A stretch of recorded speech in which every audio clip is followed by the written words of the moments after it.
साईं के साईं बनने से पहले एक हाथ से अपनी कफनी पकड़े, दूसरे हाथ में अपना सटका, और मेरे हॉल में उसको दौड़ा रहे हैं। यह फिल्म तुम लिखोगे? Mrs Kapoor, I am very sorry, Vikas नहीं रहे। पिताजी को 48 घंटे पहले कैसे मालूम पड़ा कि वहां कुछ होने वाला है? तो कोई परमात्मा है। You're watching Success Fun Day. Success simplified. Fun Day amplified. आपके कई सारे शोज़ मैंने देखे हैं कि आपने अधिकतर साईं बाबा पे बनाए। एक तो साईं बाबा पे फ़िल्म पे आपको नेशनल अवार्ड भी मिला है। क्या कारण कि आप साईं भक्ति है या कुछ और कारण है उसके पीछे कि आपने साईं बाबा पे बहुत सारा कंटेंट बनाया है? देखिए, मैं आपको इसके लिए किस्सा सुनाता हूँ। मैंने अपनी किताब साईं की आत्मकथा लिखी, और इस किताब में भी इस किस्से को मैंने बहुत अच्छे लिखा है। मैं पहले इस किताब के बारे में बता दूं। साईं की आत्मकथा ये बाबा के उन वर्षों की कथा है जब वो शिरडी में थे 12 साल की उम्र में, और अचानक गायब हो गए, और अगले 12 साल वो कहीं गायब रहे। जब 24 साल के हो गए तो शिरडी वापस लौट के, तो 12 साल कहाँ थे?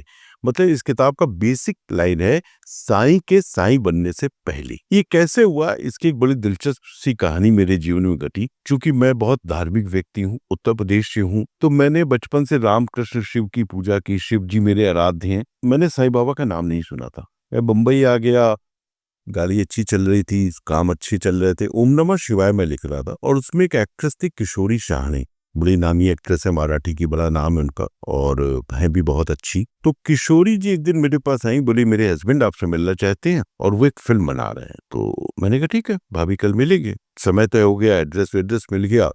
सुबह 12 बजे या 11 बजे का समय था। मैं उनके ऑफिस पहुंच गया।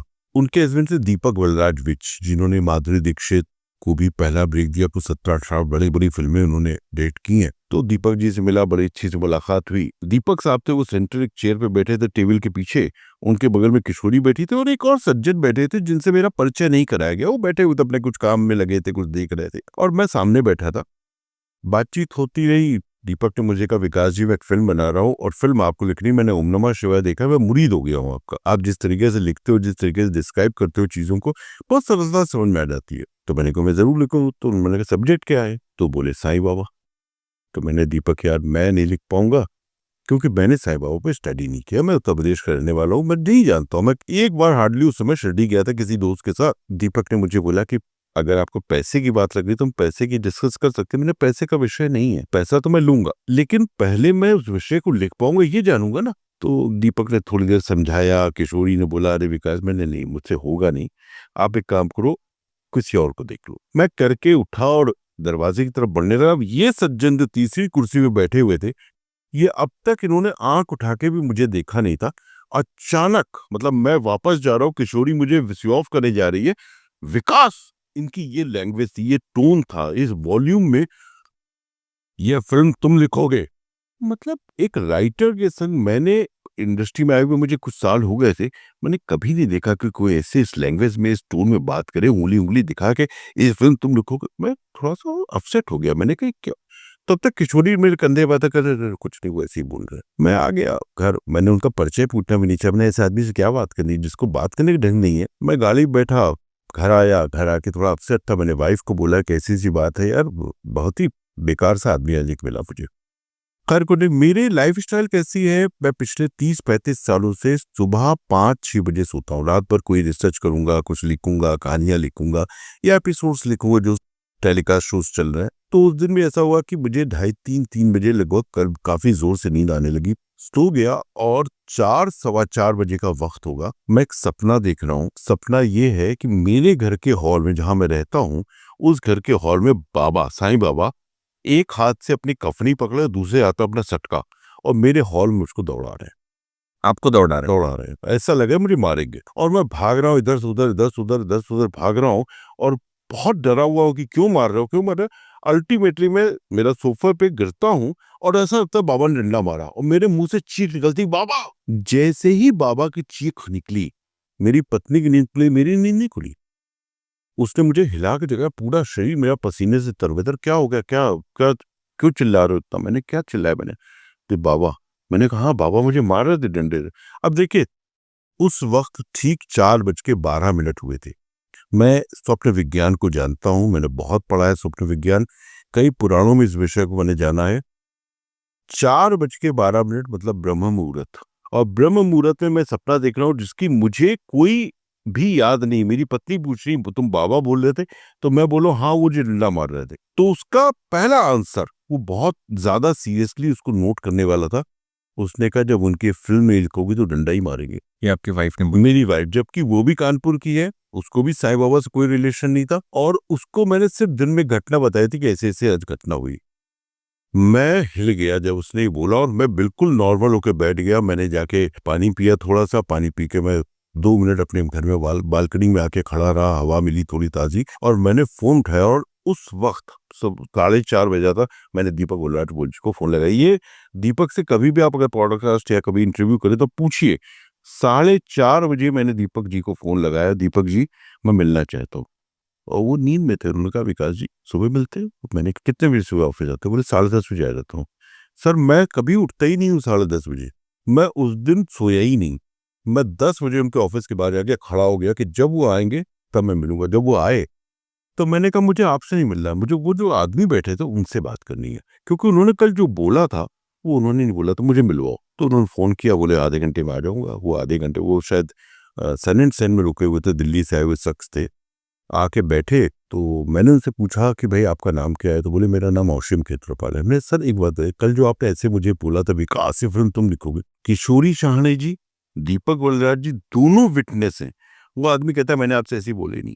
वो आज तक ये नहीं कहते कि मैंने बोला। मतलब उस वक्त बाबा उनके भीतर प्रवेश कर गए, उन्होंने उनसे बुलवाया कि तुम ये फिल्म लिखोगे, और मैं लड़ रहा था, मैं समझ नहीं पा रहा था कि, और बाबा मुझे डंडा लेके दौड़े। अब देखिए पिक्चर रिलीज हुई, सक्सेस हुई, सफलता मिली, मुझे बहुत अच्छी तारीफें मिली।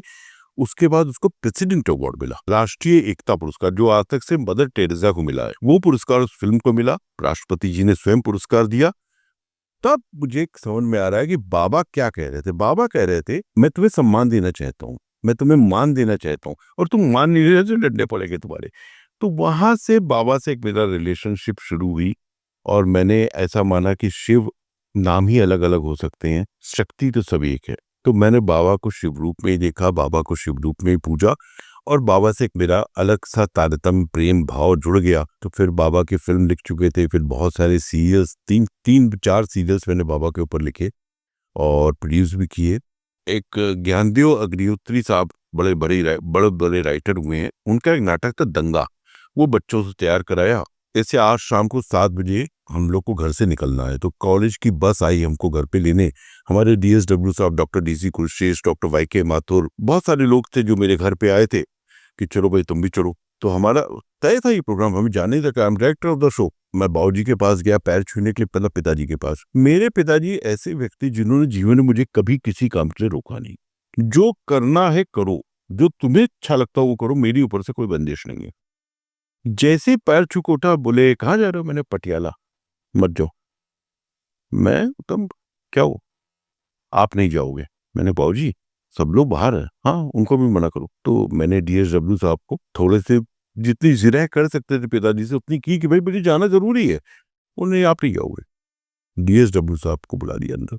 DSW साहब आए, आने के बाद उन्होंने बोले बाबूजी ऐसी ऐसी बात। बोले नहीं आप लोग भी मत जाओ, ये तो नहीं जाएगा। मतलब यंग हो गया था, 24-25 साल की, कहीं नौकरी करता हूँ, नौकरी जाना है तो जाना है, बट उन्होंने नौकरी छोड़ दो। यहाँ तक आ गए, और पिताजी कभी किसी विषय में मुझसे नहीं बोले। मैं जीवन भर जो करता रहा, पिताजी का पूरा वरदहस्त था। माँ आ गई, माँ ने कहा समझाया, बोले नहीं ये नहीं जाएगा। एक हट साध लिया उन्होंने, और अल्टीमेटली DSW साहब, हमारे जो कुलश्रेष्ठ साहब थे, उनका विकास जी आप मत जाओ, क्यों बाबूजी को पता नहीं क्या मन है, हम लोग तो जा रहे हैं। बस चली गई। मैं थोड़ा अपसेट रहा, मैंने खाना भी नहीं खाया। माँ ने थोड़ा खिला विला दिया बाद में। अगले दिन हमारा एक माइम कंपटीशन था जिसमें हमारी यूनिवर्सिटी को फर्स्ट प्राइज मिला। मुझे और गुस्सा कि यार मैं था नहीं, मेरा चीज को फर्स्ट प्राइज मिल रहा है। बाबूजी कुछ नहीं सुन रहे। उस रात करीब 3:15 बजे मम्मी के कमरे में मेरे फोन रहता था। उस समय मोबाइल नहीं आया था, तो लैंडलाइन फोन था। मम्मी के फोन आया, और हमारी यूनिवर्सिटी के वाइस चांसलर फोन कर रहे हैं माँ को कि Mrs Kapoor I am very sorry, Vikas ji नहीं रहे, विकास नहीं रहे। तो मैं बोल रहा हूँ कुलपति CS आजाद यूनिवर्सिटी का, विकास जी की डेथ हो गई, वहां पे आतंकवादी हमला हुआ है। और मैं बगल कमरे में सो रहा हूँ। तो मम्मी पागल की तरह कौन ऐसे पटक दिया, वीसी हो चाहे कोई हो, वो जाके मुझे देखा, मैं तो सो रहा हूँ, तो उन्होंने जगाया मुझे, तुम्हारे वीसी का फोन ऐसे बोल रहा है। मैं भागता हुआ फोन है, हमने, हेलो सर विकास बोल रहा हूँ। अरे तुम गए नहीं थे? मैंने, नहीं सर मैं नहीं गया था। तुम जल्दी यूनिवर्सिटी आओ। मैंने, हुआ क्या है? बोले वहाँ कोई बच्चा नहीं। यूनिवर्सिटी पहुंचे तो पता लगा कि कुरुक्षेत्र यूनिवर्सिटी के 9 लड़के और हमारी यूनिवर्सिटी के 11 लड़के आतंकवादियों ने हमला करके कमरे में घुस के मारा है। बाप रे। मैं तो मतलब रो रहा हूँ, सब मैं बता रहा हूँ आपको कि मेरे पिता, ये देखिए हालत, मेरे पिताजी, मैं पैर पकड़ के रो रहा हूँ पिताजी के, और बाबूजी बोले मैं भी चलूंगा, तो गाड़ी निकाली, तो उनको लेके कुलपति साहब के पास गए। कुलपति साहब के पास गए, उन्होंने कहा हम लोग को पटियाला चलना पड़ेगा, सबकी बॉडीज जानी है। फिर 9 लोगों का एक ट्रुप विथ फोर्स, यहाँ की जो फोर्स थी हमारी यूपी की, वो हमारे संग गई। हम लोग उनकी डेड बॉडीज लेके आए। जो एक लड़का था उसमें हरीश शर्मा, जिसको उस दिन अवार्ड मिला था, चंद्रशेखर आजाद, वही बिल्कुल बॉडी थी उसकी, उसको 197 बुलेट मारी थी उन्होंने। मतलब हमने ताबूत में रख के उसको संस्कार किया, उसकी बॉडी जहां से उठाते थे वो जाती। तो अब ये, इसको क्या कहेंगे आप? ये मैं नहीं जानता हूं, मेरे पास शब्द नहीं, मैं शब्द ब्रह्म का उपासक हूं, मेरे पास शब्द नहीं कि पिताजी को 48 घंटे पहले कैसे मालूम पड़ा कि वहां कुछ होने वाला है। तो कोई परमात्मा है। रवि जी पूछ रहे हैं कि क्या परमात्मा है? हाँ परमात्मा है, उस परमात्मा ने आके रोका नहीं, खुद आगे कुछ काम कराने मुझे इसको अभी रोकता है, ये नहीं जाएगा। नहीं गया मैं, और ये डॉक्यूमेंटेड, कितने अखबारों में मेरे इंटरव्यू वगैरह, मेरी वेबसाइट पे जाएंगे, ये सारे इंटरव्यूज आपको मिलेंगे। पिता की वजह से मिला जीवन दान। मतलब वो बच्चे ऐसे थे, क्या होते क्या बनते, आतंकवाद की भेंट चढ़ गए, ये पागलपन की भेंट। 24-25 साल की हो? नहीं नहीं, 19 20 21 22। ओह। हाँ, कॉलेज गोइंग स्टूडेंट्स, बच्चे इतने प्यारे, उनके संग मैंने इतनी मेहनत की थी, इतने अच्छे उदय, अच्छे परिवारों के बच्चे थे, सब खत्म।